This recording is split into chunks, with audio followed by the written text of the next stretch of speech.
हम जावा में अलग अलग तरह के टोकन्स क्या हैं ये सीख रहे हैं। टोकन यानी प्रोग्राम का सबसे छोटा हिस्सा जो कंपाइलर जिसे डिटेक्ट कर सकता है। तो आज हम टोकन्स में देखेंगे कि पंक्चुएटर्स, सेपरेटर्स, ऑपरेटर्स और कीवर्ड्स क्या होते हैं। अब उसमें हम देखें पंक्चुएटर्स यानी पंक्चुएशन मार्क्स या पंक्चुएशन साइंस। तो इसमें 3 तरह के पंक्चुएशन साइंस हैं, क्वेश्चन मार्क है और डॉट है और एक सेमीकोलन है। तो इसका इस्तेमाल हम कहाँ करते हैं? क्वेश्चन मार्क का इस्तेमाल हम टर्नरी ऑपरेटर के अंदर करते हैं। टर्नरी ऑपरेटर क्या होता है? जैसे max equal to in bracket A is greater than B question mark, उसके बाद A:B। टर्नरी ऑपरेटर में दो साइंस हम इस्तेमाल करते हैं, पंक्चुएशन साइंस। एक तो क्वेश्चन मार्क है और एक कोलन है। टर्नरी ऑपरेटर में इफ़ स्टेटमेंट की तरह ये काम करता है। अगर if A is greater than B then max equal to A।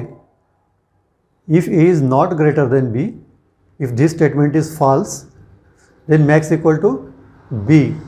इस तरह से टर्नरी ऑपरेटर का इस्तेमाल किया जाता है। तो टर्नरी ऑपरेटर में हम क्वेश्चन मार्क का इस्तेमाल करते हैं। अब देखें हम डॉट, आपने जावा के प्रोग्राम में देखा होगा, हम आमतौर पे ये हमेशा लिखते हैं system dot out dot print या println। तो यहाँ पे जो है डॉट से हमने जोड़ा है इनको, सिस्टम आउट प्रिंट। तो ये तीनों क्या हैं? तो dot represent scope of a function. Print यहाँ पे फंक्शन है, फंक्शन या मेथड है। तो ये जो मेथड है ये इस ऑब्जेक्ट से रिलेटेड है, आउट ऑब्जेक्ट से। ये ऑब्जेक्ट जो है इस क्लास का हिस्सा है। तो इस तरह से क्लास, ऑब्जेक्ट और फंक्शन को जोड़ने के लिए हम डॉट का इस्तेमाल करते हैं। उसके बाद में हम देखें सेमीकोलन। सेमीकोलन जो है, हम जो जावा के पैकेजेस को इंपोर्ट करते हैं प्रोग्राम के अंदर शुरुआत में, वहाँ पे हम हर एक स्टेटमेंट के बाद सेमीकोलन देते हैं। जैसे इंपोर्ट java.io.star, उसके बाद हमने दिया सेमीकोलन। और दूसरा हम सेमीकोलन कब देते हैं? क्लास का जो ब्लॉक होता है, जैसे ये कर्ली ब्रेसेस के अंदर एक ब्लॉक है प्रोग्राम का। प्रोग्राम के ब्लॉक के भीतर जितने भी हम स्टेटमेंट्स लिखेंगे, हर एक स्टेटमेंट को हम सेमीकोलन से टर्मिनेट करेंगे या सेपरेट करेंगे। अब ये जो लाइनें हैं, आप लिखते समय अलग अलग लाइन में लिख सकते हो या एक ही लाइन में लिख सकते हो, लेकिन जब आप सेमीकोलन से उसे सेपरेट करोगे तो कंपाइलर इसे एक अलग स्टेटमेंट समझेगा। तो कंपाइलर की सुविधा के लिए हम सेमीकोलन का इस्तेमाल करते हैं। तो ये हुए पंक्चुएटर्स। अब हम देखेंगे सेपरेटर्स। सेपरेटर्स जो है वो जावा में टोकन होते हैं। Separators is a token in जावा। तो सेपरेटर्स में कौन कौन से सेपरेटर्स यहाँ पे इस्तेमाल होते हैं? कॉमा है, ब्रैकेट्स हैं, कर्ली ब्रैकेट्स हैं और स्क्वायर ब्रैकेट्स हैं। तो इसमें जो कॉमा का इस्तेमाल है वो वेरिएबल्स को अलग करने के लिए हम करते हैं। जैसे इंटीजर A,B,C।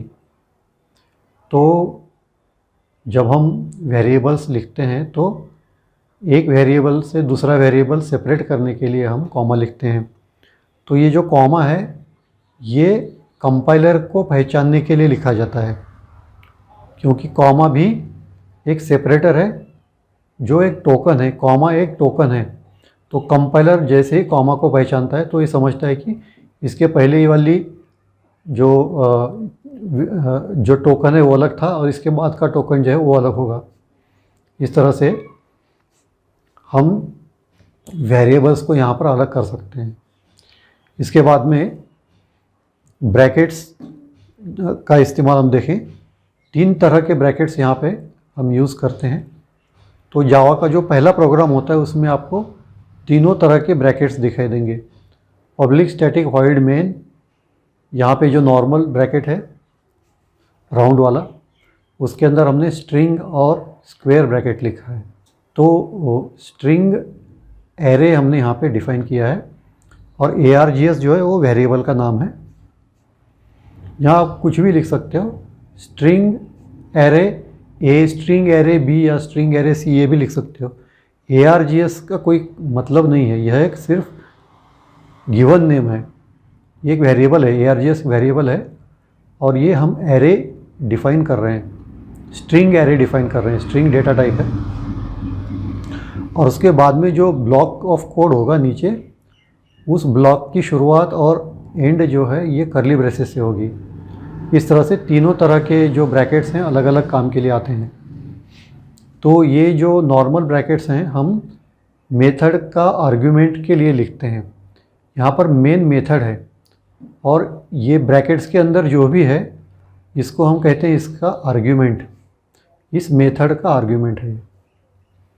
उसके बाद मैथमेटिकल फार्मूला और प्रायोरिटी ऑपरेशन, जैसे आप कोई भी मैथमेटिकल इक्वेशन या मैथमेटिकल स्टेटमेंट लिखते हो तो उसकी जो इवैल्यूएशन होता है, उसकी जो प्रायोरिटी है, वो प्रायोरिटी हमको डिटरमाइन करने के लिए इस तरह के ब्रैकेट्स का इस्तेमाल करना पड़ता है।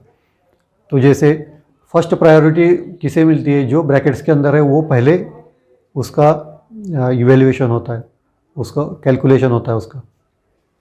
तो उसके लिए भी हम इन ब्रैकेट्स का इस्तेमाल करते हैं। और लूप कंट्रोल स्ट्रक्चर में इस्तेमाल करते हैं। जैसे फॉर लूप है तो फॉर लूप लिखते समय भी हम उसका कंट्रोल स्ट्रक्चर लिखने के लिए इस तरह के ब्रैकेट्स का इस्तेमाल करते हैं। ये हुए ये राउंड वाले ब्रैकेट्स। उसके बाद कर्ली ब्रैकेट्स हमने देखे, ग्रुप और ब्लॉक ऑफ स्टेटमेंट।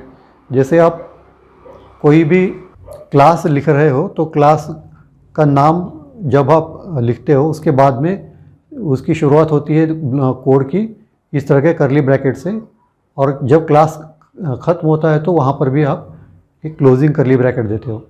फिर उसके भीतर जब आप कोई फंक्शन डिफ़ाइन करते हो, मेथड डिफ़ाइन करते हो, तो उस मेथड का जो कोड है उसका भी जो ब्लॉक है उसके लिए आप ओपनिंग और क्लोजिंग कर्ली ब्रैकेट्स का यूज़ करते हो।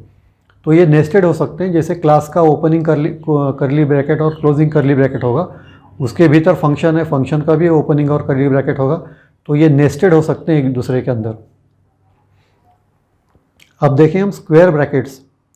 स्क्वायर ब्रैकेट्स जावा में जब हम एरे को डिक्लेयर करते हैं एरे, और उसके बाद में हम उसको इनिशियलाइज करते हैं और एरे के एलिमेंट्स को एक्सेस करते हैं, तीनों काम के लिए ये जो है हम स्क्वायर ब्रैकेट का इस्तेमाल करते हैं। यहाँ पे हम उदाहरण देखें, स्ट्रिंग एरे ऑफ कार्स। तो हमने कार्स नाम की एक स्ट्रिंग एरे बनाई यहाँ पे। उसके बाद में हम इसको इनिशियलाइज करेंगे, string array of cars is equal to in curly braces, और उसके अंदर जो भी हमको वैल्यूज़ लिखनी है वो हम डबल कोट के अंदर लिखेंगे और उसको कॉमा से सेपरेट करेंगे, ये जो नाम है। तो जब हम एरे को इनिशियलाइज करते हैं उस समय उसके जो एलिमेंट्स होते हैं वो उसकी नंबरिंग 0 से होती है। तो पहला एलिमेंट होता है ये 0, फिर 1, ये 2। तो जब हमको इस एरे के अंदर के जो एलिमेंट्स हैं उनको एक्सेस करना हो तो उसको कैसे एक्सेस करेंगे, इसका जो नंबर है वो हम यहाँ पे लिखेंगे, system.out.println इन ब्रैकेट कार्स, ये हमारे एरे का नाम हुआ, कार्स इन स्क्वायर ब्रैकेट 0। तो ये जो है मारुति प्रिंट करेगा यहाँ पे, ये जो फर्स्ट एरे है 0 नंबर का। तो इस तरह से हम जावा में सेपरेटर्स का इस्तेमाल करते हैं। अब हम जावा में ऑपरेटर्स और कीवर्ड्स के बारे में जानकारी लेंगे। ऑपरेटर्स जो हैं, हम यहाँ पर ऑपरेटर्स को एज ए टोकन देख रहे हैं। तो अरिथमेटिक, रिलेशनल और लॉजिकल, ये 3 तरह के ऑपरेटर्स हैं। अरिथमेटिक ऑपरेटर में प्लस, माइनस, डिवीजन और मल्टीप्लिकेशन एट्सेट्रा। तो ये सभी जो हैं ये जावा के टोकन्स हैं। तो plus in itself is a token in Java. The compiler understands it and it can process it.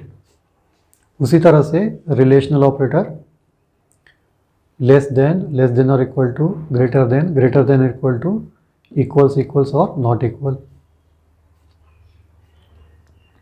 तो हमने जावा के कैरेक्टर सेट के समय भी सारी चीज़ें देखी थी, लेकिन जो कैरेक्टर सेट था वो हमारे अपनी समझने के लिए था, हमारे क्लासिफिकेशन के लिए, हमको समझने के लिए।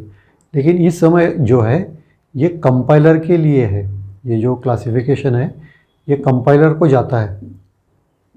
तो ये सब क्लासिफिकेशन जो है हम कंपाइलर के लिए कर रहे हैं, इसलिए इनको टोकन कहा जाता है। तो लॉजिकल ऑपरेटर्स में एंड है, और नॉट है। उसी तरह से कीवर्ड्स या रिजर्व्ड वर्ड्स, जावा में जो भी कीवर्ड्स हैं या रिजर्व्ड वर्ड्स हैं उनकी लिस्ट आपको अपने बुक के अंदर मिल जाएगी। तो ये भी जावा के टोकन्स हैं। चूँकि ये टोकन्स हैं, इसका जो कंपाइलर के लिए जो है एक स्पेशल पर्पस होता है, इसलिए हम कीवर्ड्स का इस्तेमाल वेरिएबल्स को या क्लास को या मेथड को नाम देने के लिए नहीं कर सकते। हम इसका नेमिंग पर्पस के लिए इस्तेमाल नहीं कर सकते। तो public, class, for, else, float जो हैं ये हैं रिजर्व्ड वर्ड्स या कीवर्ड्स। तो ये हैं जावा के टोकन्स।